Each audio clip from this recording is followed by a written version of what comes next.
مساء الخير واهلا بيكم معانا ولقاء جديد وحياتك سكر في مصر الجديده.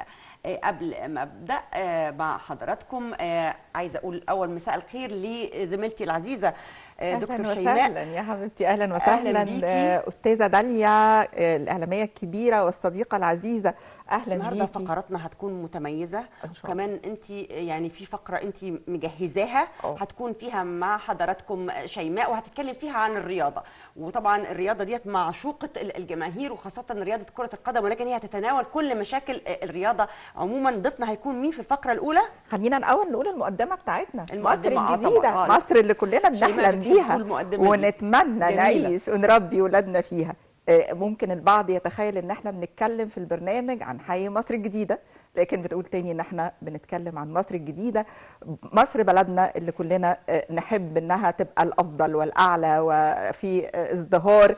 عشان كده بنقول كل انسان فكر وقرر واختار انه يشارك في مصر الجديده وفي بناء مصر الجديده وعمل لنفسه دور فيها، يبقى اهلا وسهلا ليه ضيف معانا في برنامجنا مصر جديده.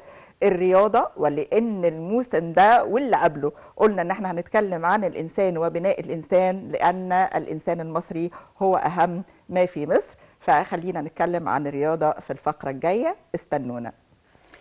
بعد الفقرة الأولى هيكون لقائنا مع حضراتكم طبعا، والفقرة اللي كلنا وحضراتكم أيضا بتنتظروها، فقرة حياتك سكر مع دكتور هالة سكر. زي ما وعدتنا في اللقاء السابق من البرنامج، اللي هي هتكمل معانا عن مملكة الحب، الكتاب اللي كتبته واللي حصل على أفضل تصنيف كمحتوى وكغلاف في معرض القاهرة الدولي للكتاب عام 2019. خليكم معانا فاصل وهنرجع مرة أخرى.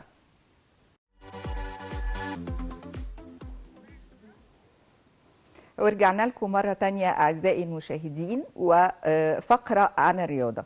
الحقيقة زي ما دايما بنقول إنه العقل السليم في الجسم السليم، ولأن الرياضة هي البناء الأول للإنسان.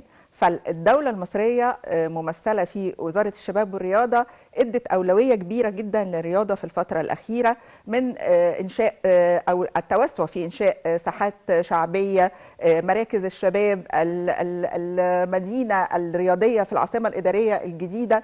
كتير جدا من الإنجازات.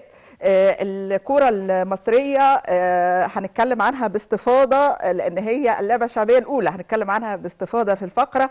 ولكن احنا لازم نقول برضو ان احنا عندنا رياضات كتير جدا حققت إنجازات عالمية. كرة اليد 3 مرات على التوالي البطولات متلاحقة، في الكاراتيه، في ذوي الهمم حققوا كتير جدا من البطولات، رفع الأثقال. عندنا رياضات كتيرة جدا محققين فيها مراكز عالمية ودولية وإفريقية.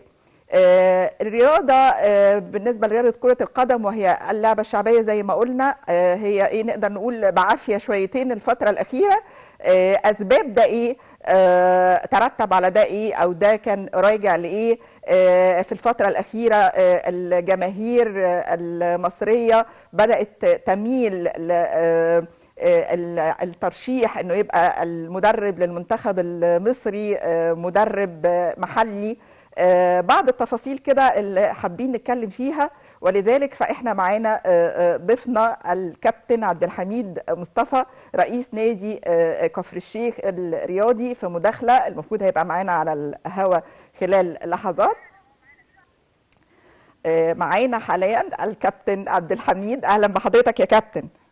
اهلا دكتوره شيماء، ازي حضرتك؟ والتحيه على الجميله، على المقدمه الجميله دي بصراحه. يعني عندنا رياضات كتير فعلا ومحققين، والدولة مش متأخرة، ووزارة الشباب والرياضة مش متأخرة. وفي الكورة طول عمرنا كنا معروفين ان احنا يعني مش عايزة اقول ملوك افريقيا، بطولات كتيرة جدا ومتلاحقة. ايه اللي حصل في الفترة الأخيرة يا كابتن؟ بص حضرتك، اي رياضه في اي كان نوعها لابد نبتدي من تحت. مشكلتنا كل مره بندخل في بطوله افريقيا او بطوله كاس العالم، الناس بتجيب الموضوع عند المدرب اجنبي او محلي. بص حضرتك، لو شفتي معظم فرق افريقيا جايب مدرب محلي مش اجنبي. ليه؟ هو عنده اكثر من 200 او 300 محترف بيلعبوا بره، أيوة. بيتم اعدادهم بره، ايوه بيجهزوا بره، ايوه بيلعب ماتشات كتير وبيحتك كتير، وبالتالي الاحتراف عندهم للناشئين الصغيرين ما فيش عليه اي قيود. يعني احنا هنا نفهم من حضرتك- كده ان احنا عندنا مشاكل يا كابتن عبد الحميد في فكره الاحتراف او ما انا بقول لحضرتك، اه انا بقول لك المدرب مش الأمانة هو اللي بيشتغل عليها مين؟ اه المدرب، اي مدرب بأمارة ان كنت الكوره ما ماتش المدرب الاجنبي اه بنفس اللعيبه اللي خسر 4 هو نفسه النهارده وصل لنهائي افريقيا. ايوه خلاص بالقماشه باللعيبه اللي معاه، لعيبه عندها خبرات كافيه جدا، ما عندوش مشكله في الاحتكاك، ما عندوش مشكله هو بيلعب ضد مين، لانه بيلعب على مستوى اعلى بكتير من اللي هو فيه النهارده. وبالتالي حضرتك احنا عندنا لعيبه ناشئين كويسين جدا جدا بتبطل، لان احنا النظام اللي بنشتغله في الانديه ما بنهتمش بالناشئين ولا اللعيب الصاعد. يعني كل مدرب جاي عايز لعيب جاهز ويموت اللي تحت منه. فأمرت ان النهارده كل لعيبه اللي بتطلع اعراض من الزمالك او الاهلي او اي فرقه دوري ممتاز بينجح بره النادي اللي هو فيه جدا، ويرجع النادي بعد كده يشتري تاني. يعني نقدر نقول يا كابتن انه المفروض ان احنا نشتغل الاول من المستويات الاصغر، مثلا على مستوى المحافظات، على مستوى مراكز الشباب، فكره انه تفريخ لاعب الاول. لازم نعمل حضرتك احتكاك، نعمل احتراف داخلي لاولادنا الصغيرين، نعمل دورات مجمعه او دورات او منتخبات مناطق، نعمل منتخبات فرق امل على مستوى مصر. احنا عايزين نتفرج على اولادنا ونلعبهم كره تاني. لما النهارده الاقي سعادتك النهارده فريق كل فريق معمول له 30 لعيب يسجلهم، احنا بنجيب اسماء اللاعبين يتسجلوا، اللعيب بيلف بياخد شنطته ويلف على الانديه، وكل مدرب بياخد الاسم والتاريخ وعنده ولاد احسن بكتير من اللي هو جايبهم، لكن بيموتهم. ايه السبب؟ بالتالي احنا لابد نعمل فرصه. انا كنت متقدم بمقترح ان احنا السكور شيت بتاع الفرق بلاش الدوري الممتاز اللي تحت منه يتحط فيه 4 ناشئين في السكور شيت ومنهم 2 في الملعب اساسي، اتفرج على اولادنا الصغيرين واديهم احتكاك. النهارده حضرتك انا بتفرج على اكثر من 200 ل 300 ناشئ هيلعبوا ماتشات واحتكاك قوي جدا. انما النهارده كل مدرب جاي بيجيب 30 ناشئ من بره النادي، 30 لعيب من بره النادي، لعيبه كلها اشباه لاعبين، بياخد فلوس ونستنزف الانديه على لعيبه مبطله. تمام. اللي عنده 30 سنه واللي عنده 35 سنه واللي عنده 7 وعنده 40 سنه في مصر او زكلاء اللاعبين بيروح للمدرب يسمعوا ان عندي لعيب سوبر ولا يلعب كوره اصلا.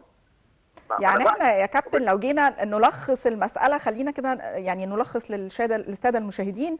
الاول نبدا من مرحله التفريخ، ثانيا نبدا من انه فتح برضو من فوق بقى، فتح الاحتكاكات او الاحتراف او المقابلات الدوليه تزيد مثلا. كلام بص حضرتك كلامك صح جدا. بأمارة حاجه ان الدوله موفره كل حاجه، موفره الملاعب، موفره الاحتكاك، موفره الفلوس. احنا لما رئيس الجمهوريه يروح للفرقه وهي مسافره قبلها بيومين يقول لهم يشجعهم، لما وزير الشباب والرياضه يوفر الملاعب ويوفر اماكن اقامه ويوفر مشروع الهدف ويوفر العاصمه الاداريه، الدوله تعمل ايه تاني؟ يعني مفيش نقص في التمويل يا كابتن، يعني احنا لا نعاني من نقص في التمويل. لا لا لا لا, لا. يا فندم ده احنا عايزين نعمل حاجه، احنا عايزين نجرب اللي بيشتري لعيب ما بيلعبش. ده يجيب لعيب بمليون دولار او ما بيلعبش، لابد هذا الكلام نجرب باهدار منعان. لابد نجرب اللي يجيب مدرب ما ينفعش، لابد يتحاسب. انما النهارده انا كنادي 5 الاثنين والاجراءات اتباعهم غلط. ايوه. طب يعني حضرتك خلينا برضو نتكلم يعني تحديدا عن النقطة الأخيرة، المطالب الجماهيرية بمدرب وطني. هل ده نابع من النجاحات السابقة اللي حققها مدربين وطنيين مع المنتخب؟ حسام حسن اختيار جميل جدا جدا الكابتن حسام، واختيار محترم جدا، وأنا بحيي أصحاب القرار، لأن حسام حسن مدرب بيعتمد على اكتشاف نجوم صغيرة. أيوه. يكتشف ناس بتلعب. أيوة. عنده فكر بيعلمه للولاد. انما النهارده زي ما قلت لحضرتك احنا عايزين نطلع من تحت ناشئين 4 سنين الجايين. انا عايز 200 ناشئ يتم تجهيزهم عشان اقعد رجل على رجل واختار من 200 واحد جاهزين. انما النهارده لعيب جاب جول الحق ده ب 10 مليون دولار و5 مليون دولار ويقعد يتامر على فرقه. انا عايز حضرتك النهارده اجهز 200 300 لاعب يجهزوا ويتمرنوا. في حضرتك عندنا لعيبه في الارياف لو كان مره لحمه في الشهر هيكسر الدنيا. طب هي الانديه في المحافظات ناقصها ايه يا كابتن؟ يعني انديه المحافظات ليه واقفه عند ليفل معين ما بتعلاش؟ بص حضرتك، لو ال 6 مليون جنيه اللي بياخدهم المدرب الاجنبي اتوزعوا على فرق الاقاليم هتاخدي بجواهر والماظ، مش هتاخدي لعيبه عاديه. اللعيبه حضرتك يتعمل له اعداد بدني كويس، مدرب يعد اعداد جيد، ماشي. اقوم النهارده الحاله دي اعمل شغل 4 سنين جايين من النهارده، بكره الفتره الجايه نعد لها من النهارده، ندخل نلم 200 300 ناشئ على مستوى مصر ويتصرف عليهم ويتعب لهم ماتشات وديه واحتاج خارجي، واللي ينفع منهم اطلعوا احتراف غصب عن الناديين، اللعيب اللي فيه الامل. اقتراحات قيمه جدا يا كابتن. للاسف احنا كنا طبعا يعني وجهنا لحضرتك دعوه ان حضرتك تبقى موجود معانا علشان نتكلم باستفاضه. والله انا اسف الظروف، انا قلت للاعداد الظروف اللي عندي مش هقولها على الهواء يعني. فسعداء جدا وان شاء الله قريبا حضرتك تبقى ضيف عندنا قريب ان شاء الله. واحنا احنا دلوقتي ورشه عمل قريب هنقدم مقترحاتنا وان شاء الله يتاخد بيها. واعتقد يعني انا بحيي من حضرتك معالي الوزير اشرف صبحي، كلنا بنوجه له التحيه طبعا والله. والقاده السياسيه بصراحه يعني طبعا سياده الرئيس واهتمامه بالرياضه واهتمامه بالانسان المصري. كنت معانا كابتن عبد الحميد، نورتنا، وفي انتظار حضرتك كده في حلقه مخصوص. كان معانا كابتن عبد الحميد مصطفى رئيس نادي كفر الشيخ الرياضي. ان شاء الله انتظرونا الفقره الجايه. زي ما بنقول الرياضه مهمه للانسان المصري، فالمشاعر والحب ومملكه الحب مع الدكتوره هالة سكر. الفقره قادمه ان شاء الله، انتظرونا.